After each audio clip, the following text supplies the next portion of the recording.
Keep on riding with us as we continue to broadcast the balance and defend the discourse from these Hip Hop Weekly studios. Welcome back to Civic Cipher. I'm your host, Ramses Ja. He is Ramses Ja. I am Q Ward, and you are hopefully either still tuned in or just now tuning in to Civic Cipher. Either way, we appreciate you. And we want you to stick around because we do have a lot more in store. We are going to be talking about whether or not things were better under Trump. Okay, so I'm gonna let Ramses handle this. Y'all have a good week. Yeah, y'all be cool. Peace. No, listen, this is kind of what's going back and forth. There's a lot of goings on the internet. Black males are not voting for Biden and, all kinds of stuff, right? So we're really going to have a critical examination, a data-based examination of whether or not that's true. So I implore you to stick around for that because I think we got our numbers lined up here. But before we get there, it's time to discuss BABA, Becoming a Better Ally, BABA.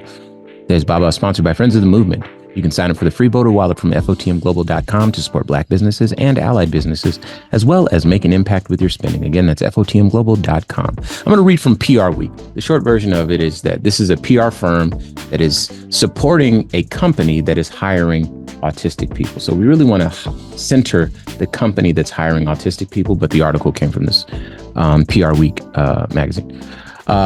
Goblin is growing its partnership with Autonomy Works, a company that employs individuals with autism in honor of World Autism Awareness Day. The Interpublic Group agency began working with the organization in 2022 on a pilot program that integrated people with autism into the work streams of Golan client businesses. The initiative included work on 2 accounts with Golan's healthcare practice and 1 within its consumer practice. Autonomy Works associates have supported the agency and its teams over the last year and a half by taking on assignments including media monitoring, social community management, project routing, and reporting, according to Golan. As a result of the work and the integration of 8 associates, the Interpublic Group agency is working to grow its partnerships so that Autonomy Works members can bring their specialized talents to more client accounts, sectors the firm said in a statement. So the short version of it is that this company, Autonomy Works, decided that, first off, the CEO, his son was autistic. He started doing a task and realized, you know what, my son would be really great at this task, right? Autonomy Works. Then they set up a program to hire people who are autistic, who really enjoy doing routine tasks and are really detail oriented and very focused. And they are able to pay these people great wages, get them a place in society, and they are centering people who really you could use that support. And I think that's a tremendous example of becoming a better ally. So shout out to Autonomy Works. All right. Were things better under Trump? Okay. All right. So I appreciate y'all being with me this week. Ramses is going to take you guys home with this one because that's nonsense on his face. That question is we just made my stomach hurt a little bit. So okay. Now what Q is talking about is for those of us who, you know what, we're not even going to talk about Black people. We're going to talk about our Mexican American brothers and sisters. We live in the Southwest of the United States. We spend all of our time in Vegas, Phoenix, California, all places that were once Mexico. The people that live here have lived here for a very long time, long before this was the United States of America. They never heard of that. They never heard of English, right? 2016, Donald Trump wins the election, campaigning on building a wall to separate Mexico from the United States. Okay. A lot of people who lived here were very concerned about that rhetoric and that divisiveness.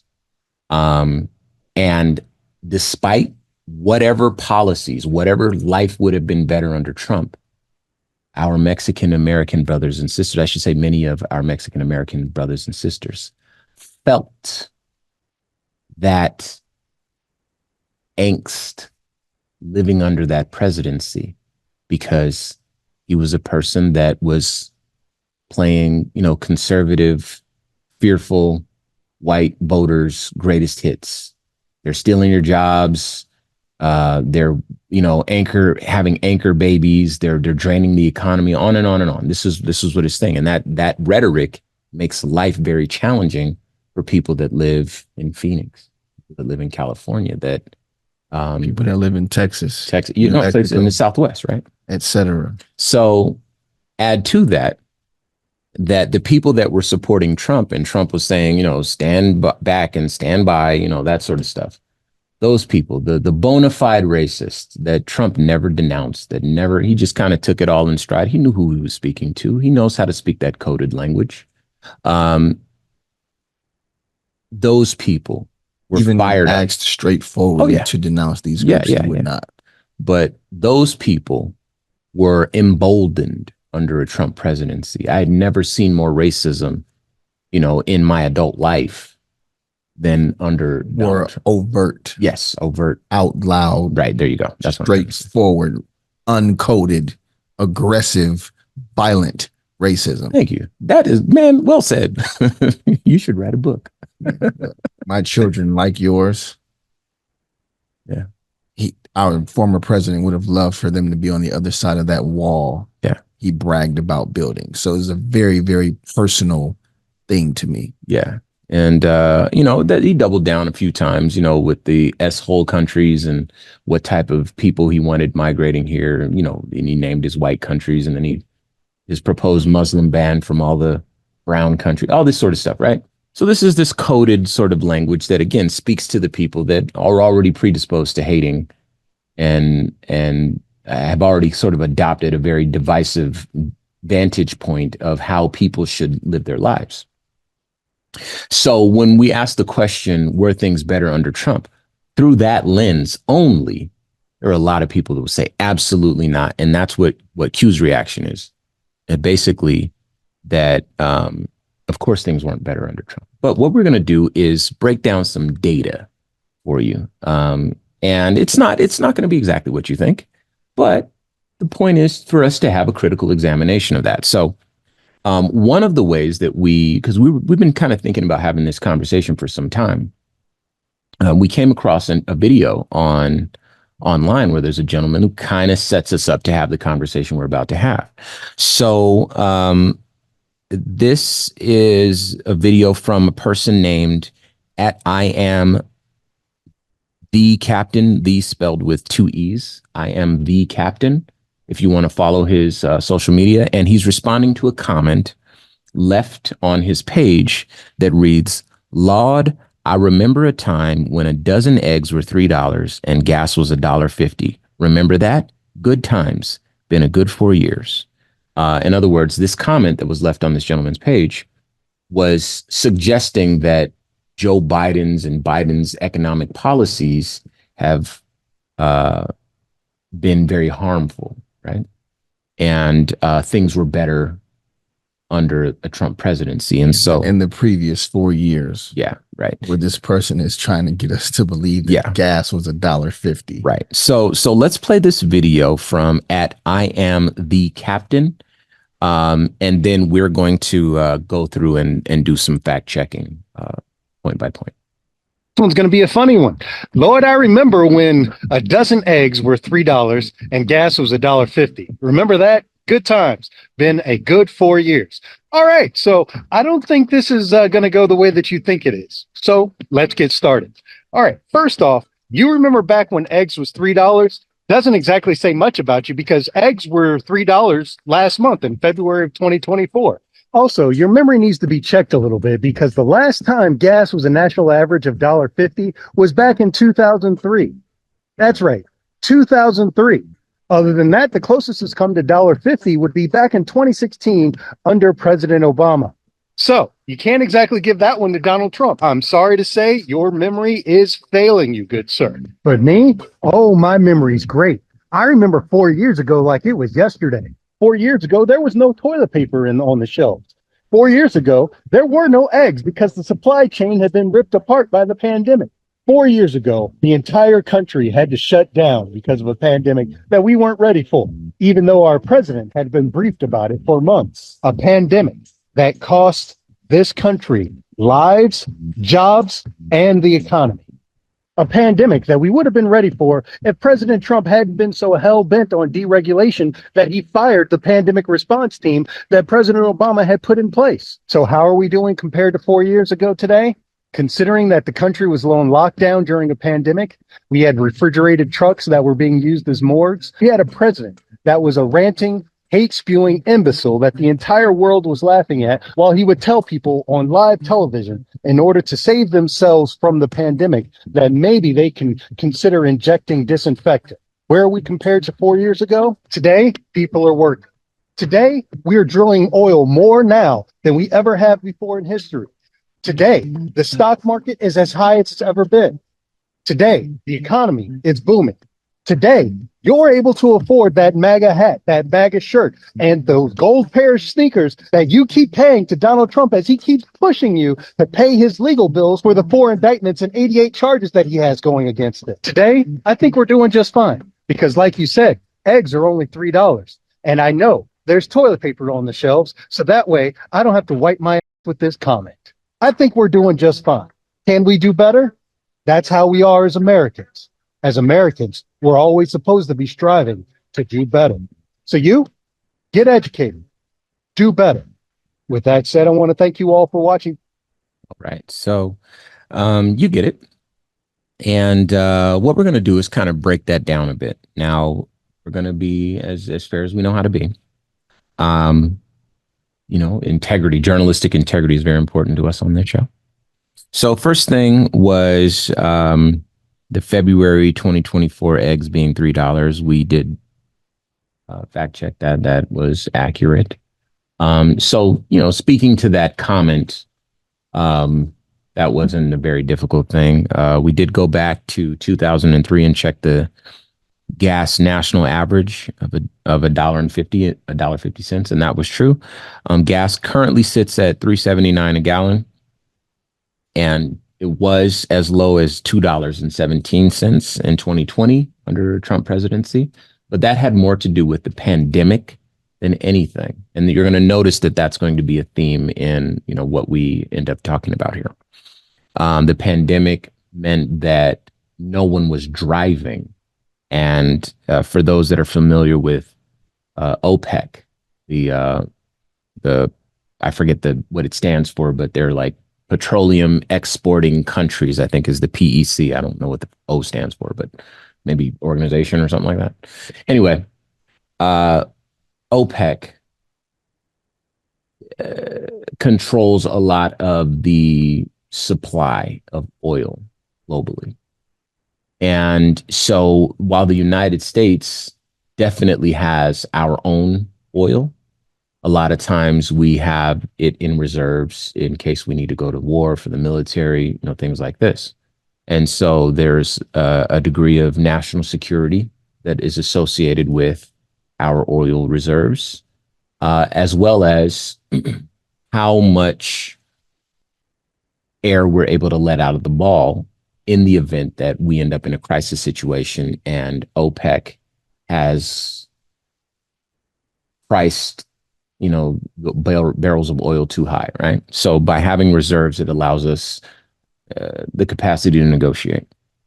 But when they release oil into the market and they, adjust the price for us, the prices fluctuate accordingly. A lot of that is beyond the control of the president, that being Trump and Joe Biden. And every other president, a lot of it, not all of it, but a lot of it. And if you want the president to, adjust the price of the oil, my understanding, which admittedly is not a lot, but my understanding is that one of the ways the president goes about doing that is by releasing oil from our reserves. And that allows the gas prices to ease a bit. So that's one. Did you want to jump in there? No, sir. Okay. All right. Then let me get this next one up then. All right. So the next thing, 4 years ago, when he says there were no toilet paper or no eggs, so forth. I mean, we all remember that. That doesn't really need to be fact checked. We all lived through that. There was no toilet paper. I had plenty of toilet paper and bidets, but that's because we had a nonprofit and we worked with the charity, so everyone's coming to get toilet paper from us. But yeah, so we lived through that. And one of the things that I do want to put on firmly on the former president is the response to the pandemic. Because as I mentioned, you're going to notice that the pandemic has warped a lot of the data. And as a result, people can interpret everything whatever way they want, and they're all right, including Donald Trump, unfortunately. But I'm going to set this one right at Donald Trump's feet. Quick story. Once upon a time here in Arizona, where we do our show, I was a part of a health initiative for Maricopa County. I was a radio personality and needed someone with some reputation to, get this initiative out, right? And as a result, I had to work with the Maricopa County Department of Public Health, and they had a liaison from the Center for Disease Control, Dr. Taylor. Dr. Taylor was a good friend of mine. We worked very well together, right? She put me on billboards all over the city, so, I was cool with that. As a result, I was tapped into the CDC. Anytime I saw it as a headline, I was alert. And President Obama put together a pandemic response team. Maybe not directly, maybe it was indirectly, I'm not sure exactly, but I know that it was under kind of his watch because that was a significant threat. Donald Trump was hell-bent on deregulation and cutting through government red tape so businesses could thrive. And not just deregulation in general, but specifically deregulating things that the former president put in place. Together, Let's be clear about that. Let's get rid of everything Obama did. Obama did. So watch this.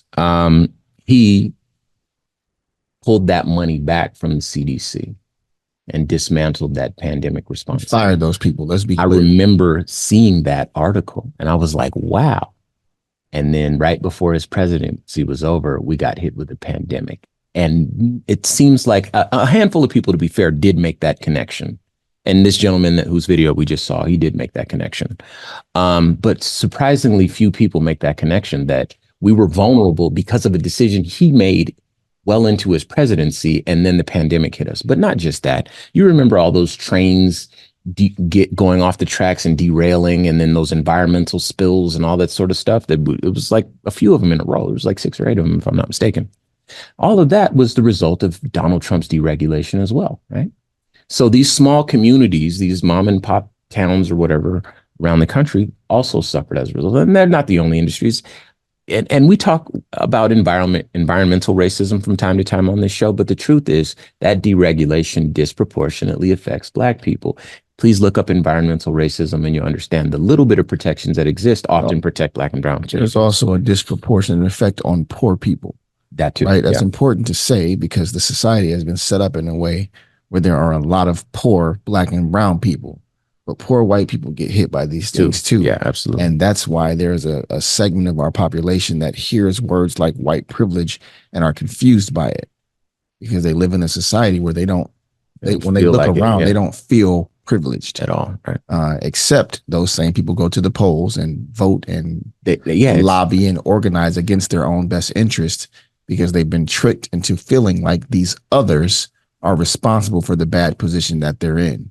When they're electing public officials to go, forth on their behalf, and those people don't represent their best interests, like our former president who convinced them that he cared about them so much and that they should build a wall to keep out the people that are coming to steal their jobs and harm their children.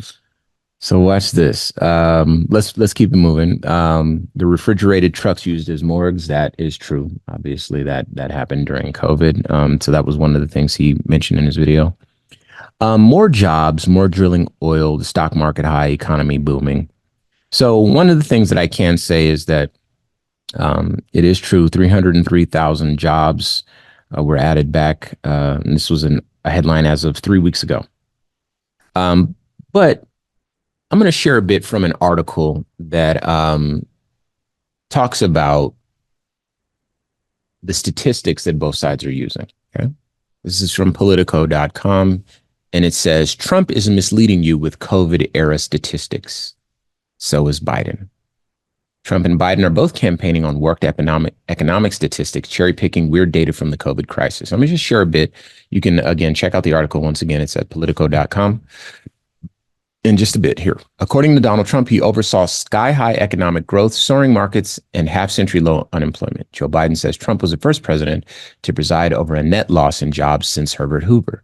Biden boasts that his own presidency is defined by booming job growth and plunging deficits. Trump says consumers haven't felt worse in decades because of inflation.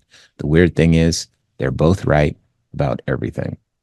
And that's something that we need to keep in mind, right?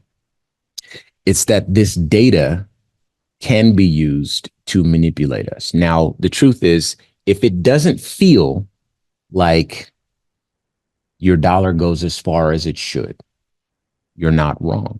So when Donald Trump says the consumers, blah, blah, blah, but Joe Biden is aware of that. Corporations were able to take advantage of us because there was no legal framework in place during the pandemic for them to price gouge us and not have the prices, level back out. Yeah, so the word inflation is used very cleverly here when it's mostly corporate greed and price gouging. It's shrinkflation, right? Yeah. So if it doesn't feel like that, well, what we need is more governmental regulation, not the old president, right? And one of the things that's also very true is that Donald Trump is a far worse offender. Politics is the name of the game. People want themselves to look good so that voters can vote for them. This article is not telling us anything that we don't know about any other politician. It's telling a lot of people that they didn't know. Okay. It's not telling us anything. Yeah, that's fair. You have to understand there are a lot of voters that swear by the data that's presented to them in these silos. Yeah. And they dismiss any information that's not being given to them by the source they choose to get their information from. Right. So this might be straightforward information for you and I, but for a lot of our listeners, not so much. That's a fair point. Well, hopefully we've given you a lot to think about, but with that in mind, we're going to leave it right there. As always, I'd like to thank you for spending some time with us here on Civic Cipher. Once again, I've been your host, Ramses Ja. He is Ramses Ja. I am Q Ward, and we are thrilled, delighted, and so gracious and appreciative that you guys spend this time with us every week here on Civic Cipher. Yeah, these conversations are rarely fun, but we feel like they're informative, and we feel like by sharing this data and these discussions, it will allow you to become a better ally, not only to Black and brown people, but to other people who might need a friend, need some support. We mentioned, autistic people. That's something that feels very special. And so we just appreciate you tuning in every week. You can go back, of course, and listen to any articles that you want to check out. Just hit the website, civiccipher.com. And download the show, and also follow us on all social media at Civic Cipher. And until next week, y'all. Peace.